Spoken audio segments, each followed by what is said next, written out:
Football, also known as soccer in some countries, is the most popular sport in the world, and it's easy to see why. Played on a big green field with 2 goals, football is all about teamwork, skill, and fun. Each team has 11 players, including a goalkeeper who guards the goal. The main goal? To kick the ball into the other team's net and score.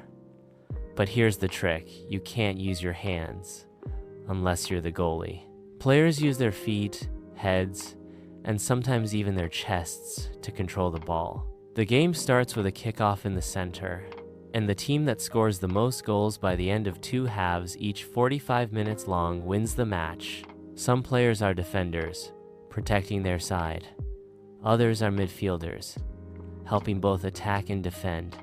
And forwards are the goal scorers. The referee makes sure the game is fair, blowing the whistle if anyone breaks the rules.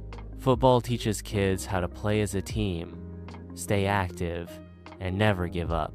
Whether you're watching the World Cup or playing in your backyard, football is a game that brings people together. All you need is a ball and a little space to play.